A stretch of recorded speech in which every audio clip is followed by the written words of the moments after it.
She was asleep on the number 23 bus at 10:14 on a Tuesday night, head against the window, mouth slightly open, still wearing scrubs from a shift that ended 6 hours before another one had started. 2 pay stubs in her right hand, crumpled, held tight even in sleep the way a person holds something when letting go has never been an option. The bus was almost empty, fluorescent lights flickering above her like they could not decide whether to stay on. 4 rows back, a man in a dark jacket watched her. Clean shoes, quiet eyes. He had heard her tell the driver her stop 40 minutes ago. She had passed it 3 stops back. He stood up. The number 23 bus ran its last loop through Philadelphia, at that hour, the way it always did, slow, unhurried, like it had nowhere important to be, and understood that most of the people still riding it felt the same way about themselves. The overhead lights buzzed and flickered in that particular rhythm of public transit after dark, not broken, not working properly either, just existing somewhere in between the way most things do when no one with authority is watching. The floor smelled of cleaning solution and old rain. The seats were molded plastic blue, once gray, now worn smooth by thousands of bodies that had sat in them and carried whatever they were carrying to wherever they were going and never left a name behind. There were 5 passengers. A man near the front with a grocery bag between his knees, eyes closed but not sleeping. A teenage girl 2 rows behind him with earbuds and scrolling through a phone with a cracked screen, her thumb moving in that automatic way that meant she was not actually looking at anything. An older woman by the rear door, clutching a handbag on her lap with both hands. And in row 6 from the back, a man in a dark jacket who was not looking at his phone, was not reading, was not sleeping. He was looking out the window at the streetlights passing one by one the way a person watches something they have seen 1,000 times but are not yet done seeing. He had boarded at the first stop, paid with cash. Exact change, not because he did not have a transit card, because he wanted to hear the coins drop into the box the way they had sounded when he was 8 years old, and his mother would hand him the fare and say, "Drop it in. Listen to it land." That is what responsibility sounds like. He sat in row 6. He always sat in row 6. Not too far front, not too far back. His mother had explained it once. You can see everything from row 6, baby. You see who gets on. You see who gets off. You see the whole bus without the whole bus seeing you. That was 27 years ago. She had been riding this route to the nursing home where she worked the night shift. 14 years on that same bus. Same row. Same seat, if she could get it. He had ridden it 3 times this month already. He did not need to be here. He lived 11 miles south of this route in a part of the city where the streetlights never flickered and the buses ran clean and on time and nobody on them had a grocery bag between their knees at 10 o'clock at night. He came here anyway. He did not tell his driver. He did not put it on his calendar. He simply showed up at the first stop, paid his fare, sat in row 6, and rode. That was when the woman got on. She boarded at Allegheny and Kensington, scrubs underneath. Pale blue, the kind they give you at hospitals, the color of something that was supposed to be sterile and clean, but just looked tired under fluorescent light. Over the scrubs, a hoodie that had been black once and was now the color of dust. A lanyard around her neck, tucked inside the hoodie, the plastic badge flipped backward so the name faced her chest. She carried nothing else. No bag, no book, no headphones. She told the driver her stop, Tioga, said it once, clear. The voice of a woman who had said that word at that hour enough times that it did not require thought anymore. Then she sat down 4 rows ahead of him, and within 90 seconds of sitting her eyes were closed. Not slowly, not the gradual drift of someone getting comfortable.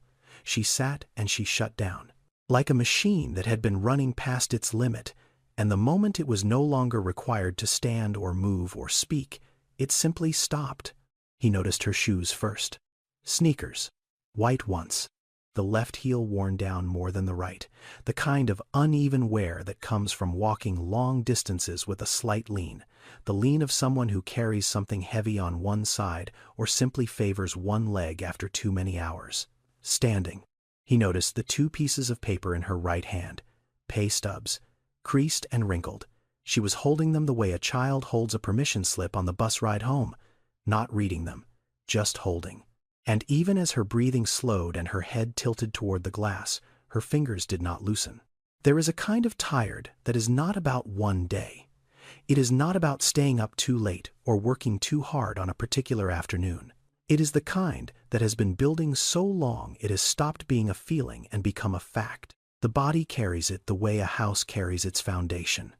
Not thinking about it, not aware of it, just resting on top of it every single moment of every single day and calling that normal because there is no memory left of what not tired used to feel like. She had that kind of tired. He recognized it, not because someone had described it to him, because he had grown up next to it. He had watched it sit across from him at the kitchen table. He had watched it fall asleep in a chair before dinner was finished. He had watched it get up at 4:30 in the morning and put on scrubs and walk out the door without complaining. Not once he watched her sleep. The bus moved on. The streetlights passed.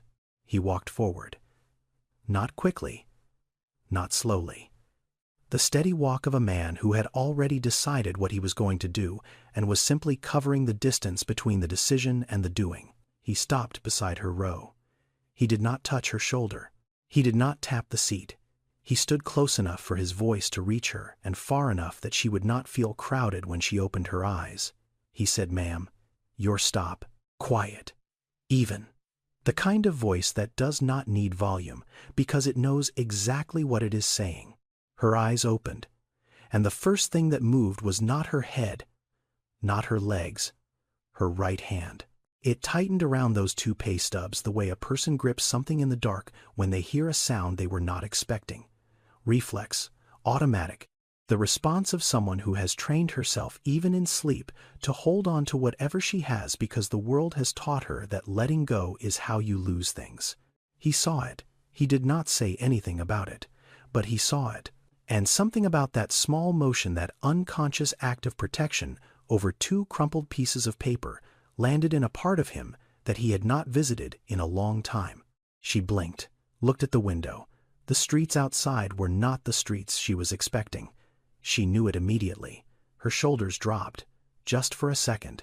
A single breath, where the weight of the mistake showed on her body before she pulled it back and straightened and became again the version of herself that the world was allowed to see.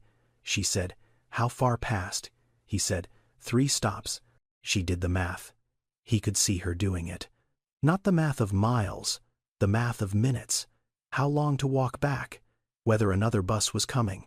What time it was now versus what time she had told someone she would be home. Every minute passed was a minute someone else was waiting. Someone else was watching her children. Someone else was doing her a favor that she could not afford to owe more of. She stood up, pulled the hoodie tighter. "Move toward the rear exit." He said, "I can call you a car." She turned, looked at him for the first time. Really looked. Not with suspicion, not with warmth. With the flat, even gaze of a woman who has been offered things before and learned that nothing offered by a stranger comes without a cost. Even if the cost is invisible at the time, she said no, thank you. 2 words after the no. Polite, complete, final. Not pride, not stubbornness, something else. The particular discipline of a person who has built an entire life on the principle of not owing anyone anything, because when you do not have much debt, is not just financial, it is personal. It is a piece of yourself you hand to someone else and hope they do not use it. She stepped off the bus. He stepped off behind her. She noticed. She did not say anything. The night was cool. Early October in Philadelphia. The kind of air that reminds you summer is over and everything from here until spring is going to require a little more from you. She was 31 years old. She had 2 children, a boy named Deshaun who was 7 and a girl named Kaya who was 4. She woke up every morning at 5:15. She made 2 lunches. She packed them in the same plastic bags she washed and reused every night because a box of sandwich bags cost $2.19 and $2.19 mattered. She dropped the children at her neighbor's apartment at 5:45. Mrs. Odessa, 70 years old, lived 1 floor down, charged $400 a month to watch both kids. That was less than half of what the cheapest daycare in Kensington would have cost, and Mrs. Odessa did not ask questions about late pickups and did not charge extra when Ebony came home past 10. She just left the door unlocked and put a plate of rice on the counter. Ebony caught the 6 a.m. bus to Jefferson Hospital, where she worked as an environmental services aide from 6 to 2:30. That is the title they print on the badge. What it means is she cleaned rooms, patient rooms after discharge, operating rooms between procedures, bathrooms and hallways and waiting areas, and every surface that needed to be sterile before the next person arrived, and never thought about who made it that way. $14.60 an hour, 40 hours a week. At 2:30, she clocked out and walked 4 blocks to the bus stop and rode 22 minutes to the Coleman Logistics Distribution Center on Torresdale Avenue, where she clocked in at 4 and worked until 9:30 as a stock associate. She sorted packages and loaded pallets and scanned barcodes and moved inventory from one end of a warehouse to another under lights that hummed the same way the bus lights hummed. $16.25 an hour, 27.5 hours a week. Not 30. Never 30. Because 30 would mean the company had to offer benefits, and benefits cost money. And someone somewhere in an office she would never see had done the math and decided that 27.5 was the number that kept the math clean. Between the two jobs, she earned roughly $2,400 a month before taxes. Rent on the 2-bedroom apartment in Kensington was $1,150. Mrs. Odessa was $400. The bus pass was $96. Food for 3 people, bought carefully, bought with coupons, bought at the store that sold dented cans for 40 cents less, was about $300. The rest went to the electric bill and the phone bill and Kaya's shoes, because Kaya was growing fast and shoes do not wait, and the pair Ebony found at the discount store for $11 lasted 6 weeks before the sole came loose. And she glued it back with superglue, and it held for another 3. There was nothing left at the end of the month. Not a dollar, not a coin. There was no savings account. There was no emergency fund. There was only the weight of knowing that one unexpected expense, one sick day, one broken appliance, one anything would bring the entire structure down, because the structure had no margin. It had been built without margin. It ran every single day at exactly 0. And she ran it. She ran all of it. She got up at 5:15, and she packed the lunches, and she ironed the scrubs, and she checked Kaya's temperature, because Kaya had been coughing for 3 days, and the thermometer she bought at the dollar store was not accurate, but it was what she had, and it said 99.1, and she decided that was close enough to normal to send her, and she kissed both of them, and she walked downstairs, and she handed them to Mrs. Odessa, and she caught the 6 a.m.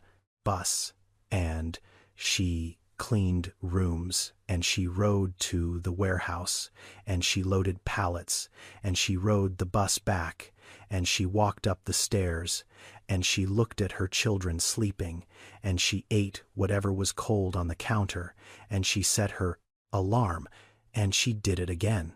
Every single day, for 14 months. There is a word for this in economics textbooks. It is called the working poor. It sounds clinical in a textbook. It sounds measured. It sounds like something that can be studied from a distance and discussed over coffee. It sounds different when you are living inside it at 10 p.m. on a Tuesday, and your body has fallen asleep on a bus, and your hand is still holding 2 pay stubs because even in sleep, you cannot stop accounting for where you stand. The man walked beside her. She did not ask him to. She did not ask him not to. The bus had pulled away. There was no other one coming. She was going to walk, and he was walking in the same direction, and that was the only fact that either of them acknowledged out loud. He was 46 years old. His name was Tyrone Walker. He was the founder and chief executive of Walker Distribution Corporation, 11 distribution centers across the eastern seaboard. His name was on a building at Temple University that he had funded 3 years ago. His face had been on the cover of Black Enterprise twice. He lived in a 4-bedroom penthouse in Rittenhouse Square, with a view of the skyline that most people only see in photographs. But the bus route, 23, did not know any of that, and neither did the woman walking beside him. He had his reasons for being here. They were not complicated, they were not dramatic, they were just old. His mother, Gwendolyn Walker, had ridden this bus for 14 years. The night shift at Greenfield Senior Living, 11 p.m. to 7 a.m. 6 nights a week for most of those years, because the weekend differential was an extra $1.75, and $1.75 mattered when you were raising a son alone, and the rent was always due before the check arrived. She sat in row 6.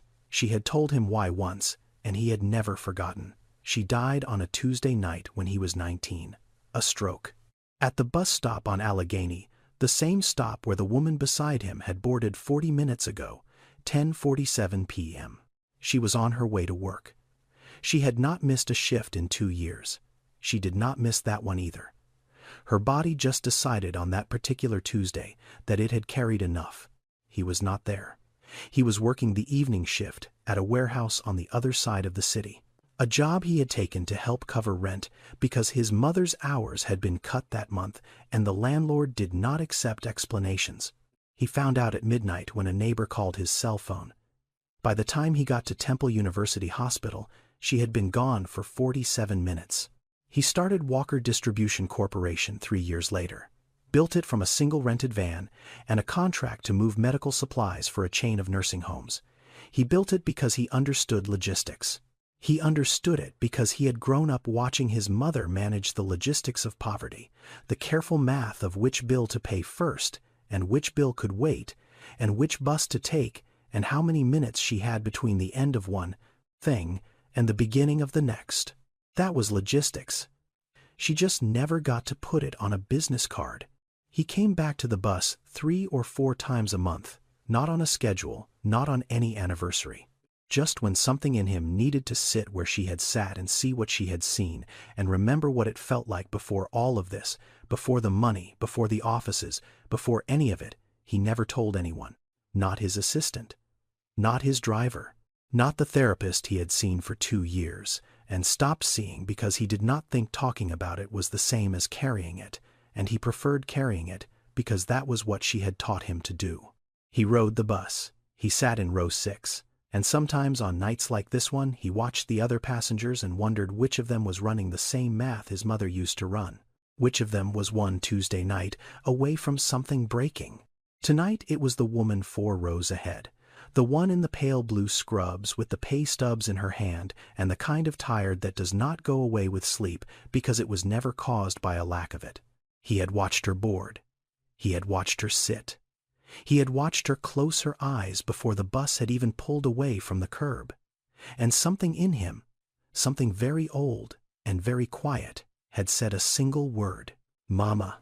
Not because she looked like his mother, she did not, but because the exhaustion was the same, the exact same weight, in the exact same posture, on the exact same bus, at the exact same hour. And he had spent 27 years building something enormous, and he had not once in all of that building stopped to ask whether the thing he built was making that weight heavier or lighter for the people inside it. He walked beside her now. The streetlights in Kensington flickered the way they always did. Half of them worked, half of them did not. Nobody fixed the ones that did not, because nobody with the authority to fix them ever walked these streets after dark. He did not say anything. She did not say anything. The city moved around them the way it moves around everyone who walks through it late at night, indifferent, ordinary. A Tuesday in October that had no idea what it was becoming. They walked. Not together exactly, side by side, but with the distance that 2 strangers keep when neither one has agreed to be where they are. She walked slightly ahead. He matched her pace without closing the gap. The night had cooled. Early October in Philadelphia carries a particular kind of air. Not cold yet, but close. The kind of air that presses against your skin just enough to remind you that warmth is no longer free. You will have to pay for it soon. A heating bill, a heavier coat, another expense added to a list that already had no room. Neither of them spoke for half a block. The only sound was the distant wail of an ambulance somewhere east of Allegheny, moving away from them, carrying someone else's emergency to someone else's hospital, where someone like Ebony would clean the room after they were gone. He said, "Cold tonight." She said, "It is October." That was all. 2 sentences. The bare minimum required to acknowledge that another person exists without inviting them any closer. She was not rude. She was efficient. She had 20 minutes of walking ahead of her, and no interest in filling them with conversation she did not ask for. They passed a corner store, with its metal gate half down, a streetlight buzzing overhead like it was trying to decide whether to stay on, a parked car with a boot on its front tire, the ordinary furniture of a neighborhood at night. Her phone rang. She pulled it from her hoodie pocket, looked at the screen. Something in her face changed immediately. Not worry, not fear, something softer than both. The particular expression of a person who has been holding everything in place all day and has just seen the one face, heard the one voice that makes the holding worth it. She answered, "I know, baby. I know it is late." Her voice dropped into a different register, lower, warmer. Patient in a way it had not been when she spoke to him. "I will be there in 20 minutes. Did you brush your teeth?" A pause. "Did Kaya eat the rice I left?" Another pause. "Okay, go to sleep. I am coming." She hung up, slid the phone back into her pocket, kept walking. Tyrone did not speak, but he had heard every word, and something about the way she had said "I am coming" landed in a place he had not opened in a long time, because he knew that voice. Not hers, specifically, but the voice. The particular sound a mother makes when she is standing in the dark somewhere far from her children and she is pretending that everything is fine so they will not hear the weight in her words and carry it to bed with them. He had heard that voice every night for 19 years. Through a thin wall, through a closed door, through a phone line when his mother called from the nursing home on her break at 2 a.m. to check if he had eaten. "Did you eat, baby? Okay, go to sleep. I am coming." The same words, the same warmth pressed over the same exhaustion. 27 years apart, and the voice was identical. She said, "Sorry about that," he said. "How old?" 7 and 4. He nodded. Then quietly, the way a person confirms something they already know but needs to hear, out loud, he said, "You work 2 jobs." Not a question, a statement. He had seen the 2 pay stubs in her hand on the bus. He already knew. Ebony looked at him. Not with suspicion, not with openness, with the careful middle ground of a woman who has learned to measure every interaction by what it might cost her. She said yes. 1 word.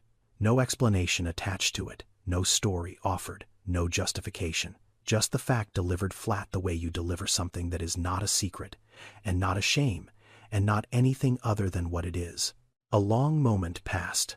The ambulance siren had faded completely now. The street was quiet. He said, "Where is the second one?" She did not hesitate. There was no reason to. She said Coleman Logistics, the distribution center on Torresdale Avenue. He did not stop walking. His feet kept moving at the same pace. His hands stayed in his jacket pockets. His face did not change, but something behind his eyes shifted. Not shock, not surprise. Something slower than both. The particular quality of recognition that arrives when a fact you have known in one form suddenly presents itself in another, and the distance between the 2 forms collapses and you are left standing in the wreckage of your own understanding. Coleman Logistics was a subsidiary of Walker Distribution Corporation. It had been acquired 4 years ago as part of a regional expansion into last-mile fulfillment. The deal closed on a Thursday in March. He remembered the Thursday because his team had celebrated at a restaurant in Center City where the cheapest entree was $42 and the wine list started at $90. Coleman Logistics. 1,100 employees across 2 facilities. The Torresdale Avenue location ran 3 shifts. The part-time evening shift, 4 p.m.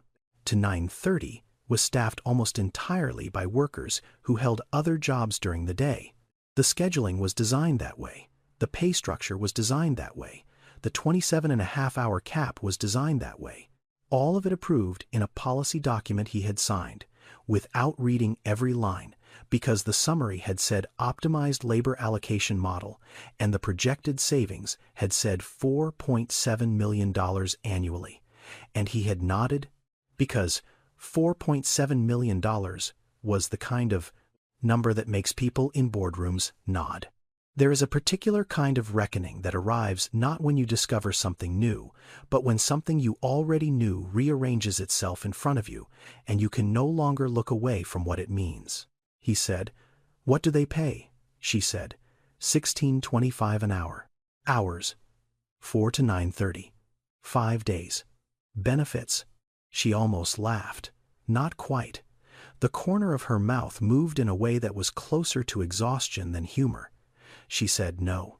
They keep everyone at 27-28 hours. Just under the line. You go over 30, they cut your shifts the next week to bring the average back down. Everyone knows the game. Nobody says it out loud. She said it the way a person describes the weather. Not with anger. Not with resignation. Just with the flat familiarity of someone who has lived inside a system long enough to stop expecting it to be anything other than what it is. He asked the questions the way a man asks when he already knows the answers, but needs to hear them spoken by the person living inside them. Each answer was a number he recognized from spreadsheets and budget models and quarterly reports. 16.25, 27.5, no health coverage, no retirement match, no paid time off. She was describing his company to him, and she did not know it. They kept walking. The streetlights flickered. Somewhere a dog barked twice and stopped. Ebony pulled her hoodie tighter against the October air, and Tyrone Walker, who owned the warehouse where she loaded pallets 5 nights a week, and the policy that kept her hours below the threshold where her labor would have required him to treat her like a full human being, with a body that needed medical care, walked beside her in silence and tried to find a place inside himself to put what he was feeling. He could not find one. He thought about the board meeting 6 months ago. The long conference table, the projector screen, the CFO, a man named Whitfield with glasses and a voice like a textbook, presenting the labor cost analysis for the distribution network. Slide 14. The one that showed the savings from maintaining part-time staffing below the benefits threshold, $4.7 million per year. The room had nodded. He had nodded. It was not a controversial slide. It was not even a notable slide. It was a number on a screen, in a room full of people whose job it was to make numbers go in the right direction. 4.7 million. That was the number. Clean. Abstract. The kind of number that lives comfortably inside a spreadsheet, because spreadsheets do not have faces. Tonight, the number had a face. It was walking beside him in a faded hoodie with 2 pay stubs in its pocket and a 7-year-old son at home who already knew his mother was lying when she said she was fine. He had built a company that could move 200,000 packages a day across 8 states. He had not built a company that could keep a mother of 2 awake on a bus. 4,200 part-time employees across the system. How many of them were on a bus right now? How many had missed their stop? How many were walking home through neighborhoods where half the streetlights worked? How many were carrying 2 pay stubs because 1 was not enough and 2 was barely enough?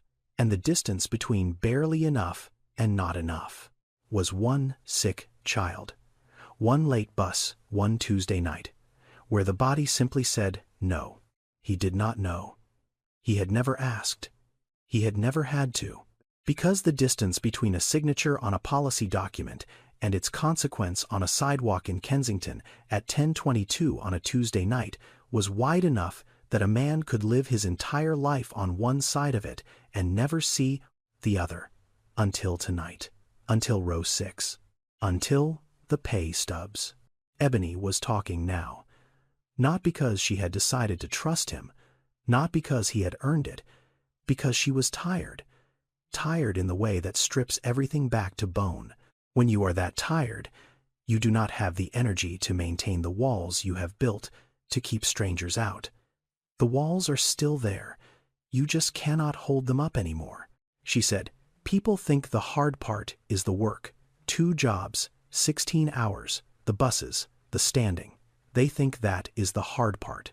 She shook her head, small, slow. The hard part is not the tired. The tired I can do. I have been doing the tired for a long time. She paused. The hard part is when my son looks at me and says, "Mama, you always look tired," and I have to tell him I am fine. And he is 7 years old, and he already knows I am lying. She said it without breaking, without her voice changing, without any of the performance that people sometimes add to painful truths to make them land harder. She said it the way you say something you have thought 1,000 times and never said out loud, and the saying of it does not make it better or worse. It just makes it real in a different way. Tyrone did not respond. Not immediately. Not with words. He had nothing to say to that. Not because he did not care.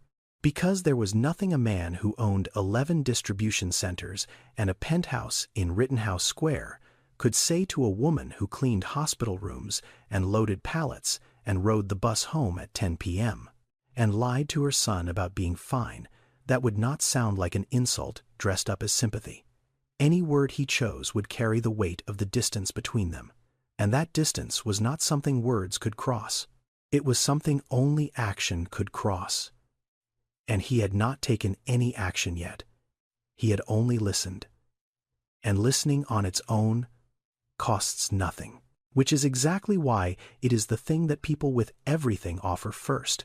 He knew that, and it sat in him like something cold. They turned onto her block, Kensington.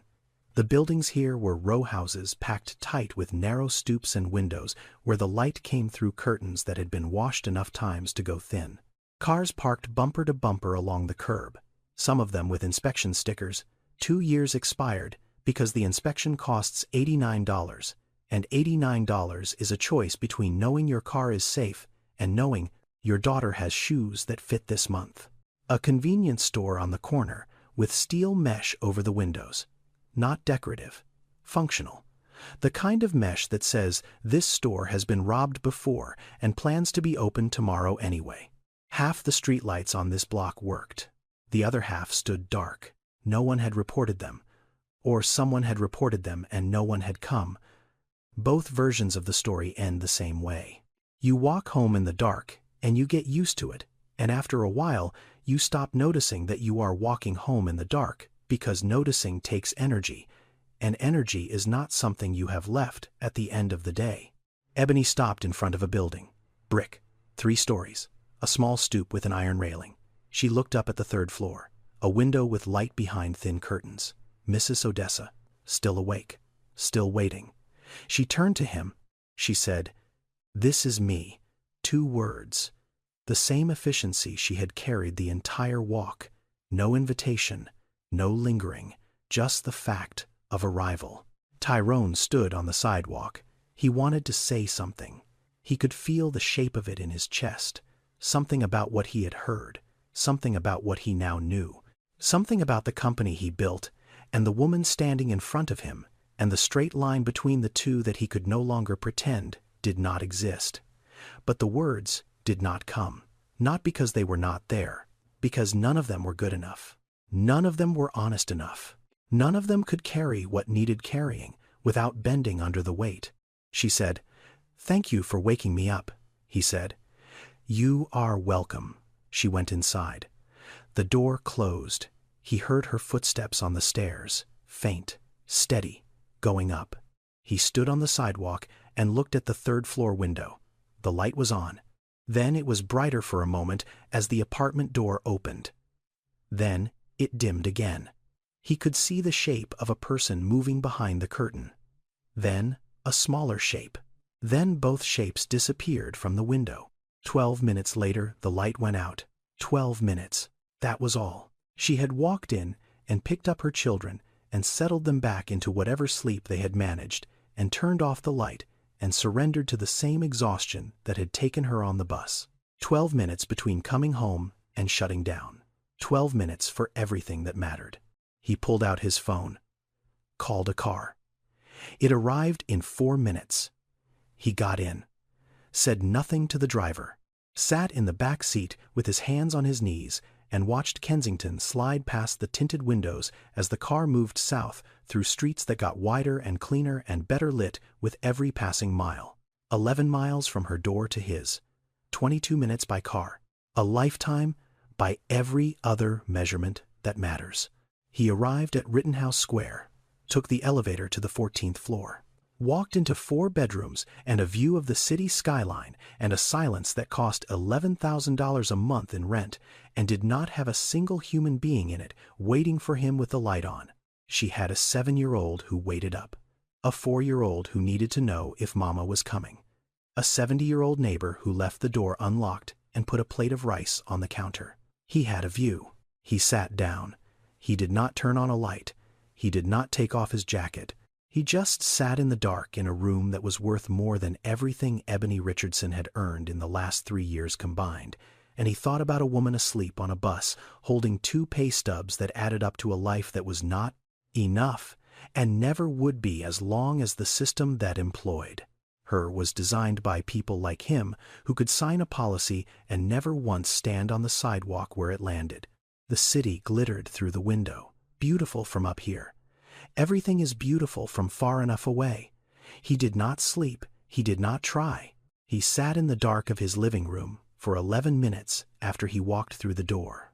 Then he stood up and walked to the study and opened his laptop, and the blue light of the screen filled the room like something clinical, like a hospital light, like the lights in a warehouse on Torresdale Avenue. He logged into the Walker Distribution Human Resources portal. He had not opened it himself in over a year. His chief people officer sent him quarterly summaries.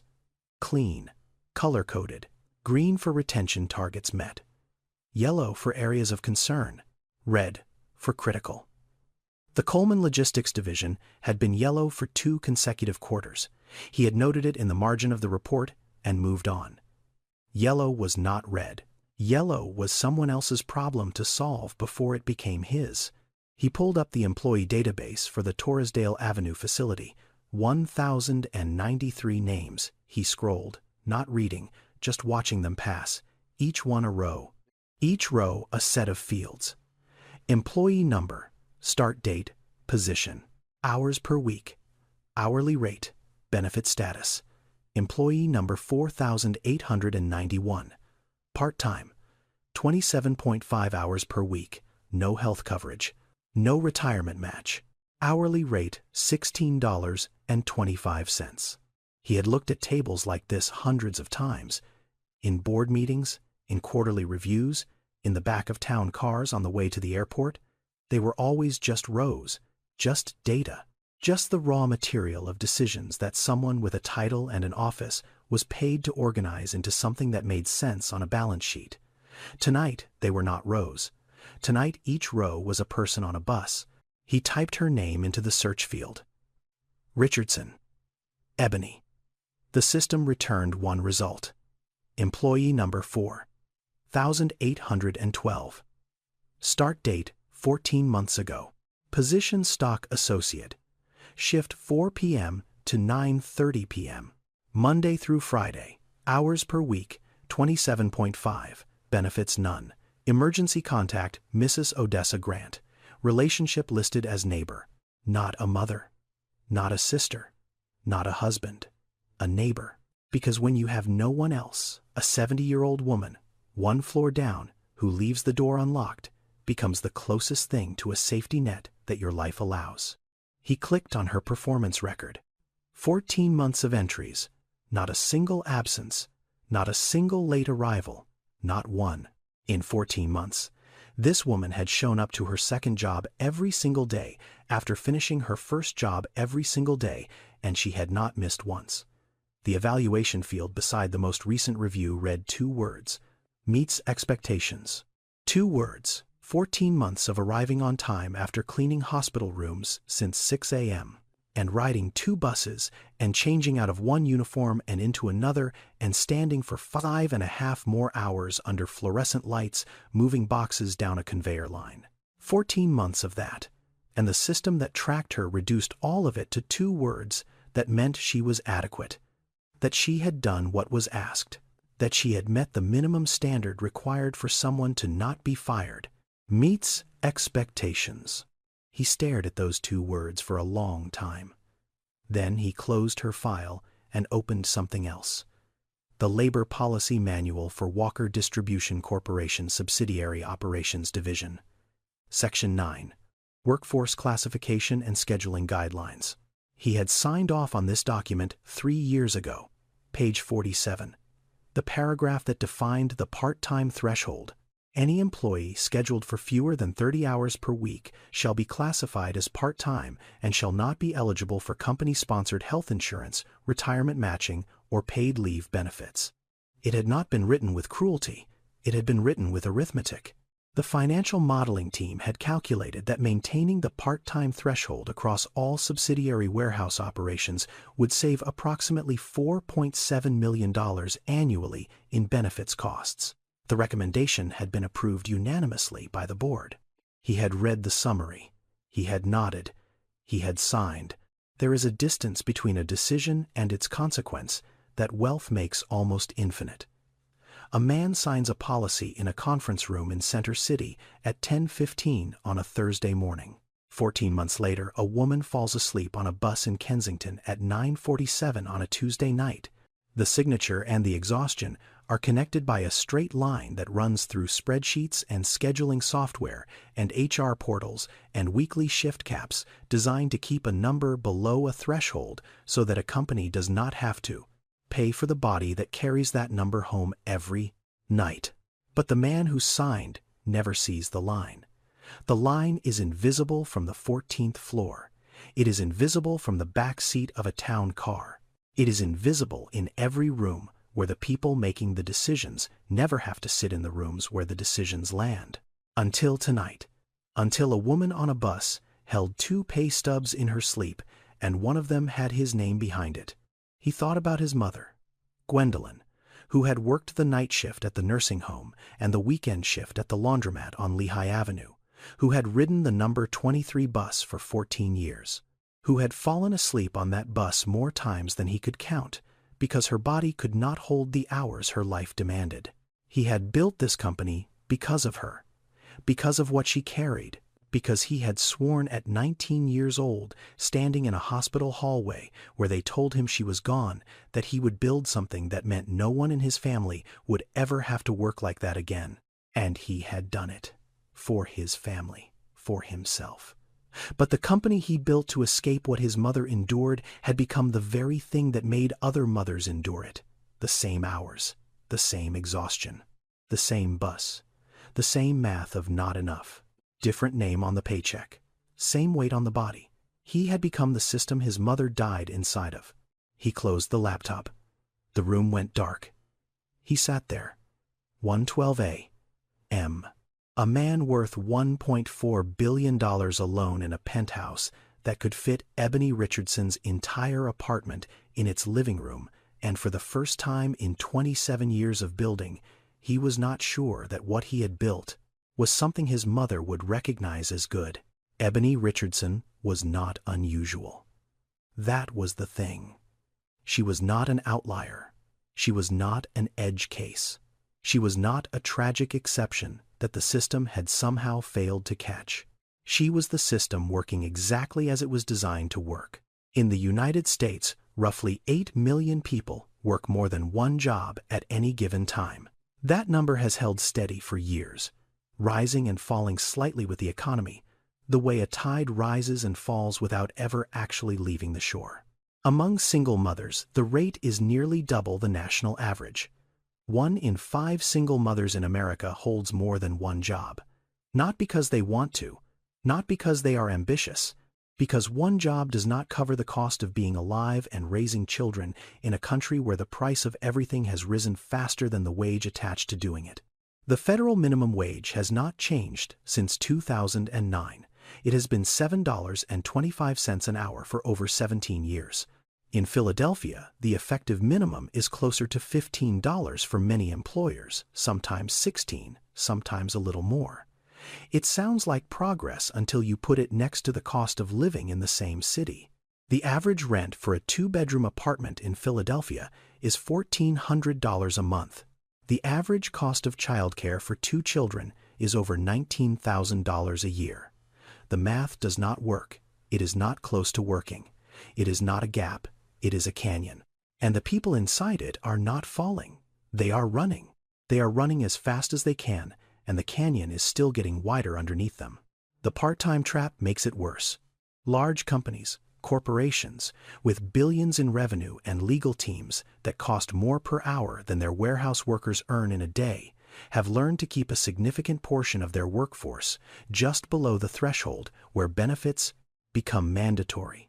27 hours, 28 hours, 29.5, never 30. The scheduling software does it automatically now.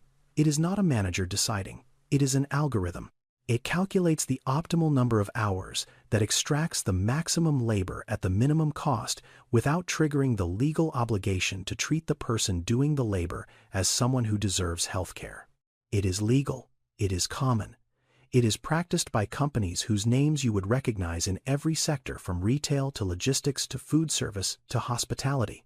And the consequence is a class of workers who earn too much to qualify for government assistance, but too little to survive without a second job.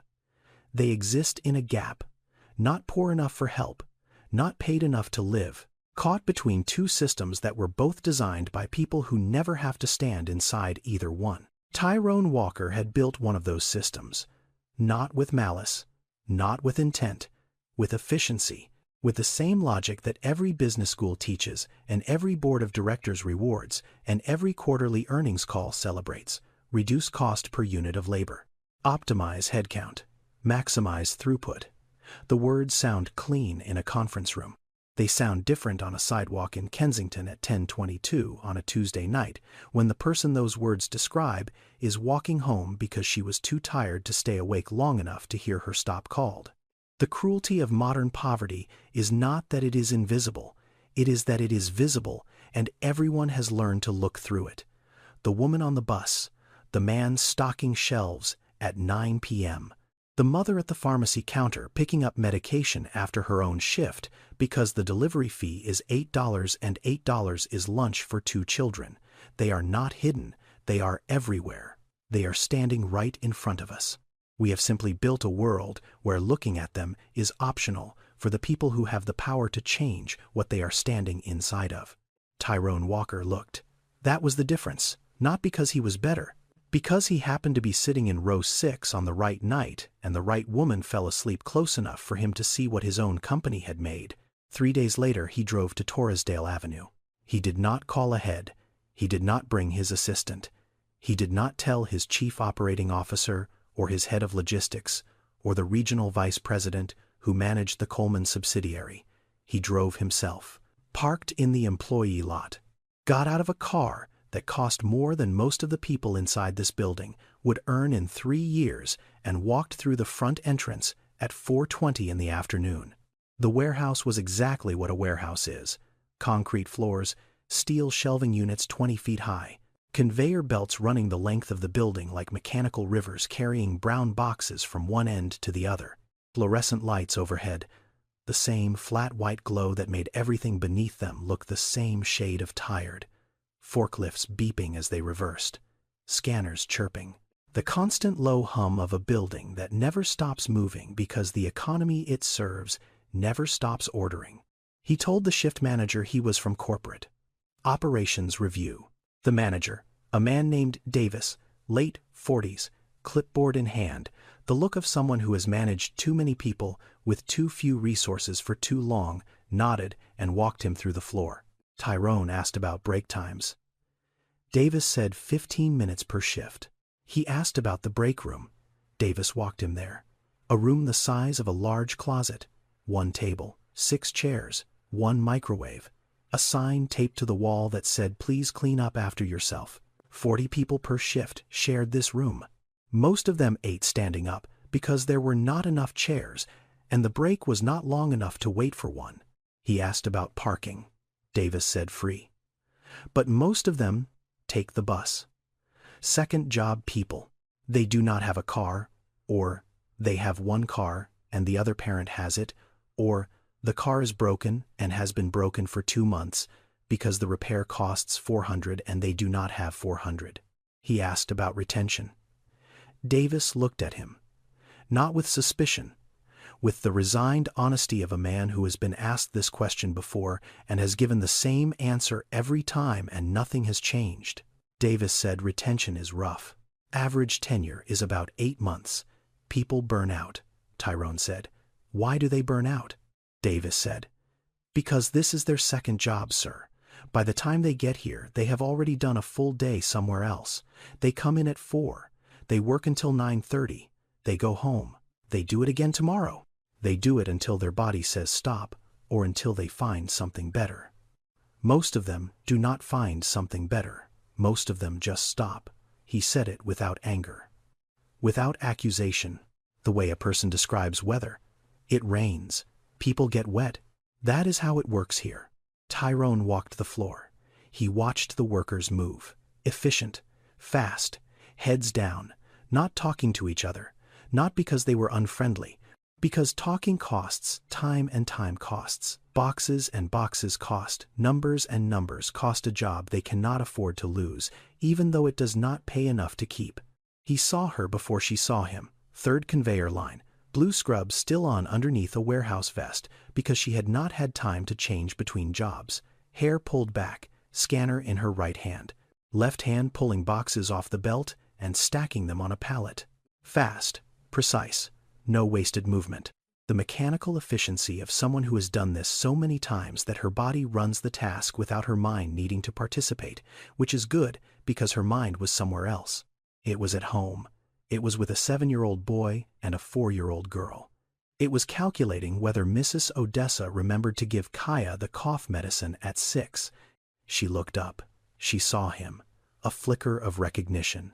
The man from the bus. The man who had walked her home. He was standing in her warehouse now, and she did not know why, and she did not have time to ask. She gave him a small nod, polite, distant. The nod of someone who is on the clock and every second belongs to someone else. Then she turned back to the conveyor belt and kept working. He watched the woman who had fallen asleep, holding 2 pay stubs, move 47 boxes in 22 minutes. He counted. 10 days later, the call came. He was in his office on the 32nd floor of the Walker Distribution headquarters in Center City. 2:14 in the afternoon. He was reviewing a draft of the revised workforce policy with his chief people officer when his phone rang. The caller ID said Coleman Logistics, Torresdale facility. He picked up. The voice on the other end belonged to the operations director, a man named Harlan. Steady voice. The kind of steady that comes from delivering bad news enough times that the delivery has become mechanical. We had an incident at Torresdale. Employee collapsed on the warehouse floor during shift. Paramedics were called. She has been transported to Temple University Hospital, Tyrone said. What is the name Richardson? Ebony Richardson. He put down his pen. He stood. He picked up his jacket. 3 actions. No words between them. His chief people officer asked if everything was all right. He did not answer. He walked out of the office and down the hall and into the elevator and through the lobby and into his car, and he drove north through the city toward Temple University Hospital the way a person drives when the destination is not a choice, but a gravity. The emergency department at Temple was what emergency departments always are, bright, loud in a muted way, full of people sitting in chairs with the particular patience of those who have no other option but to wait. He gave her name at the desk. They asked his relationship. He said employer. The word felt wrong in his mouth. Too small, too clean. It did not carry what it should have carried. They let him speak with the attending physician, a woman in her 50s, glasses, the kind of calm that is not personality but training. She said Ebony had collapsed at approximately 1:45 p.m. on the warehouse floor. She was conscious when the paramedics arrived. Vitals stable. The diagnosis was exhaustion, moderate dehydration, and iron deficiency anemia. Iron deficiency anemia. It is not a dramatic condition. It does not arrive with sirens or sudden collapse in most cases. It builds, slowly, over months, over years. It is what happens when the body does not get enough iron to produce the red blood cells it needs to carry oxygen to the muscles and the brain and the organs that keep a person standing. The symptoms are fatigue and weakness and dizziness and shortness of breath and pale skin and brittle nails and headaches that sit behind the eyes like something heavy that will not move. It is common among women. It is more common among women who work physical jobs. It is most common among women who work physical jobs and do not eat enough because food costs money, and money goes to rent and children and bus fare and the $11 shoes that last 6 weeks before the sole comes loose. It is not the kind of condition that makes headlines. It is not the kind that gets research funding or awareness campaigns or celebrity endorsements. It is the kind that sits quietly inside a person's body and takes a little more from them every day while they keep showing up and keep working and keep telling their children they are fine until one afternoon the body decides it has been lied to long enough. The doctor said, "She is not in danger right now, but if she continues at this pace without adequate nutrition and rest and treatment, this will become something more serious. Heart complications, organ stress. The body does not negotiate forever." She did not collapse because she was weak. She collapsed because she had been strong for too long without anyone noticing. Mrs. Odessa had come to get the children. The hospital had called the emergency contact number on file. A 70-year-old woman had taken 2 buses to pick up a 7-year-old and a 4-year-old from an after-school program she was not listed on because Ebony had not had time to update the forms, and the school had called Mrs. Odessa's number because it was the only other number they had. The system that held Ebony's life together was stitched from favors and old women and unlocked doors and the quiet faith that someone would show up because someone always had. It was not a system. It was a prayer. Tyrone walked down the hallway of the 4th floor. Room 412. The door was open. She was lying on the bed, eyes open, staring at the ceiling, an IV in her left arm, the hospital gown too large for her frame. She looked smaller than she had on the bus, smaller than she had on the sidewalk, not because she had physically changed, because the setting had changed. A woman walking home at night carries her own size. A woman in a hospital bed has been reduced to the size the institution assigns her. Patient, case number, bed 412. She turned her head when he stepped into the doorway. She said, "You again, not warm, not cold." The flat recognition of someone who does not have the energy to be surprised by anything anymore. He said, "I heard what happened." She looked at him, steady, the same look she had given him on the sidewalk the night he offered to call her a car. The look that measures a person by what they are about to say next. She said, "From who?" The right question, the exact right question. Because how would a stranger from a bus know that she had collapsed in a warehouse on Torresdale Avenue? How would he know her name? How would he know which hospital? There was no version of this that made sense, unless something she did not know was true. He did not pause. He did not soften it. He said it the way a person says something they have been carrying for 10 days and cannot carry any longer. Coleman Logistics is a subsidiary of Walker Distribution Corporation. "I am Tyrone Walker. I own the warehouse where you collapsed." Silence, not the quick silence of shock, the long silence of assembly. She was putting pieces together. The questions on the sidewalk, the way he had asked about her hours, her pay, her benefits, the way he had listened too carefully for a stranger, the way he had walked her home through a neighborhood he clearly did not live in. She was not shocked that he was wealthy. She was not impressed. She was not intimidated. She was reorganizing everything she thought she knew about the last 10 days and fitting this new piece into the picture, and the picture it made was not flattering for him. She said, "So you own the place that takes half my waking hours and pays me just enough to need another job to survive." She paused, not for effect, because she was tired, and pauses were not a choice but a necessity. "And now you are sitting in the hospital where I ended up because of it." Another pause. "What exactly are you here to do?" She did not raise her voice. She did not sharpen it. She said it the way you say something that has been true for a long time and has only just now found someone to be said to. even, flat, heavy the way a stone is heavy.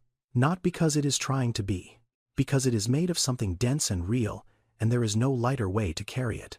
Tyrone did not defend himself, did not explain, did not reach for any of the words that men in his position reach for when they are confronted with the human cost of their efficiency. He did not say it was complicated. He did not say he was working on it. He did not say he had not known. He said, "I do not have a good answer for that." She looked at him for a long moment. Then something in her face moved. Not softening, not forgiveness. Something closer to recognition. The recognition that a person has just said something true instead of something useful. She said, "That is the first honest thing you have said." The room was quiet. The IV drip marked time. Somewhere down the hall, a nurse was talking to another patient about discharge paperwork. The ordinary sounds of a hospital at 3 o'clock on a Thursday afternoon. He said, "Can I sit down?" She looked at the chair beside the bed. Plastic. The same blue plastic as the seats on the number 23 bus. She did not say yes. She did not say no. She looked at the chair, and then she looked back at the ceiling, and that was permission enough. He sat. He said, "I want to cover the hospital costs, and anything you need while you are not working." She turned her head, looked at him, not with gratitude, not with anger, with the particular clarity of a woman who has heard offers before and knows what they cost. She said, "I did not collapse so you could feel better about yourself by writing a check." She said it without cruelty, without venom. She said it the way a person draws a line on the ground, not to attack, to protect. She was not going to become a story someone told at a dinner party. She was not going to be the anecdote that proved a rich man had a heart. She had not fallen on a warehouse floor so that the man who owned the warehouse could buy his way out of what that floor had done to her. Tyrone sat with that. He did not argue. He did not push because he understood it. He had grown up on the other side of that line. He had watched his mother refuse help from the church down the block 3 times in one winter because accepting it meant owing something she could not name and could not repay, and the weight of that unnamed debt was heavier than the cold. He understood that charity, when it flows downward from the person who caused the problem to the person who endured it, is not generosity. It is a transaction dressed in kindness, and she was not for sale. He said, "I am not here to help you." She looked at him. He said, "I am here because I need to understand what I broke." A long moment. The longest of the afternoon. She studied him the way a person studies something they are deciding whether to believe. Not his words, his face, the set of his jaw, the stillness of his hands. She was reading him the way she read everything, carefully, because care was all she had and she could not afford to waste it on someone who did not deserve it. Something shifted, not dramatically, not with any visible movement, but the distance between them, the distance that had been there since the bus, since the sidewalk, since he walked into this room, contracted by 1 degree. She did not trust him. But she was willing to believe that the thing in his voice when he said what I broke was not performance. She said, "Mrs. Odessa has my kids. She is 70 years old. She has arthritis in both knees. She watches Deshaun and Kaya every day for $400 a month because that is all I can pay, and she does it anyway because she says she likes the company, but the truth is, she does it because she knows I have no one else." She paused. She took 2 buses to pick them up today. 2 buses, at 70. She said, "Deshaun asked me last week, 'Mama, when do you get a day off?' And I opened my mouth and nothing came out. Because I did not have an answer. I could not think of one. There was no day. There was no off." She was not telling him for sympathy. She was not performing pain. She was saying it because someone had asked, and for the first time, the person asking was someone who had the power to understand what the answer meant. Not just emotionally. Structurally, he owned the building where she loaded boxes. He signed the policy that kept her hours below the line. He was not a stranger on a bus anymore. He was the architecture. And she was telling the architecture what it felt like to live inside it. He listened. He did not interrupt. He did not offer solutions. He sat in the plastic chair in room 412, and he listened to a woman describe a life that his company had helped design, and he did not look away. She said, "You want to know what you broke?" She looked at him. Steady. Clear. The eyes of a woman who had been lying down for 2 hours and was still more present than most people standing. "You did not break me. I am still here. But you built something that makes it so people like me have to choose between being a good worker and being a good mother. And you made it so we cannot be both. Not because we are not strong enough, because the math does not allow it." She said it, and then she was quiet, and Tyrone Walker, who had sat in boardrooms with senators and on panels with Fortune 500 chief executives, and across tables from investors who managed more money than some countries, sat in a plastic chair in a hospital room and understood for the first time that the most important meeting of his career was happening right now. In room 412, with a woman in a hospital gown who made $16.25 an hour and had just told him more about his own company than anyone on his payroll ever had. He called the board meeting for the following Monday. Not a quarterly review, not a scheduled session, an emergency meeting.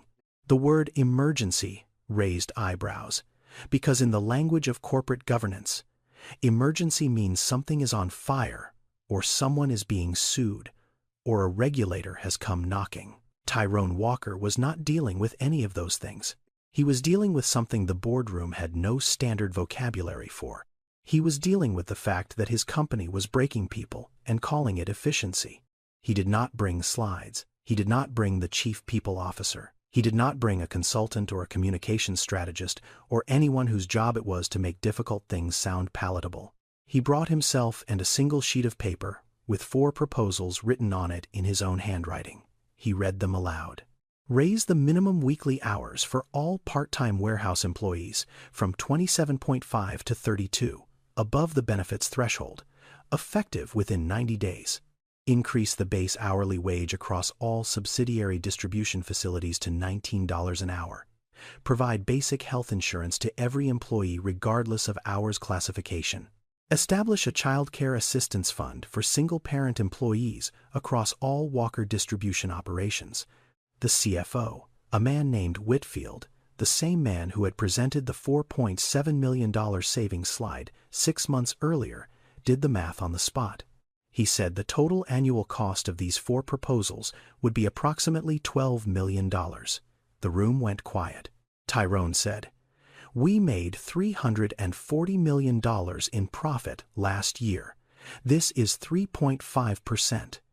If we cannot afford to keep our people alive, then what exactly are we building?" Nobody answered. Not because they disagreed, because the question was not designed to be answered. It was designed to sit in the room and make everyone in it uncomfortable enough to act. There was pushback.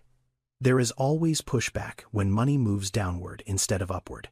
2 board members raised concerns about precedent. 1 raised concerns about shareholder perception. Whitfield said the numbers needed further modeling. Tyrone listened to all of it.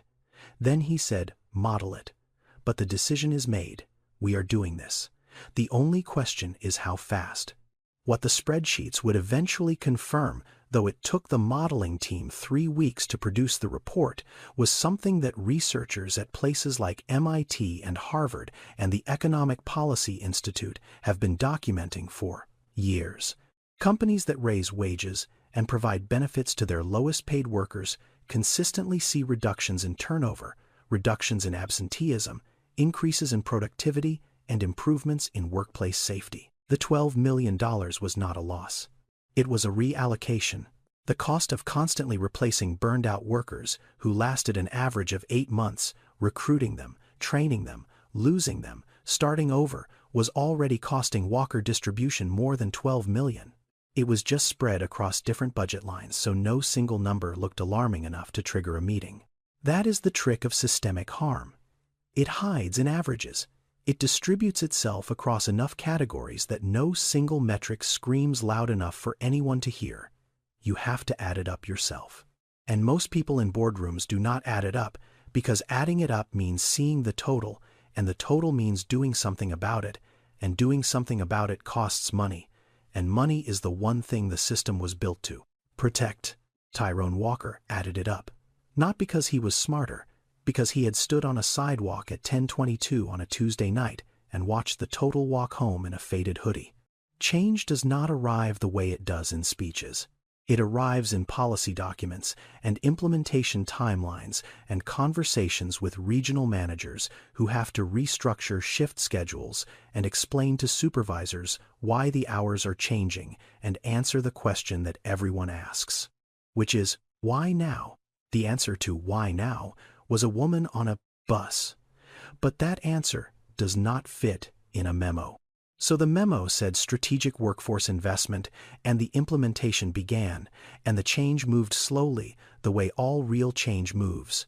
Not with fanfare, with paperwork. 5 months later, the number 23 bus moved through Philadelphia on a Tuesday evening, the way it always did. Same route, same stops, same hum of the engine, same flickering lights, but not the same passengers. Not exactly. Ebony Richardson sat in a window seat. 6:30 in the evening. The light outside was still gold. October had passed. March now. The days were getting longer again. She was wearing jeans and a sweater. Not scrubs. Not a warehouse vest. Just clothes. The clothes of a person who had finished work at 3:30 and picked up her daughter from school at 4 and picked up her son at 4:15 and dropped them both at home where Mrs. Odessa was waiting, not because Ebony could not be there, but because she wanted 10 minutes to ride the bus alone and sit in the quiet before she walked through the door. She was not asleep. Her eyes were open. She was looking out the window at the city passing, the same streets, the same buildings, the same Philadelphia that had been there every night when she rode this bus in the dark, with her head against the glass and her hand around 2 pay stubs. Everything outside was the same. But the woman inside the bus was not. She was working one job now, full-time, 7 a.m. to 3:30 p.m. Coleman Logistics, Torresdale Avenue, $19 an hour, health insurance. The shift change had gone into effect 8 weeks ago. She had quit the hospital job the same week. She had walked into the HR office at Jefferson and told them she was leaving, and they had asked if there was anything they could do to keep her. And she had said no, and she had meant it, not with anger, with clarity. With the calm certainty of a person who has been given back something they did not know they had lost until it returned. Time. In her hand, she was not holding pay stubs.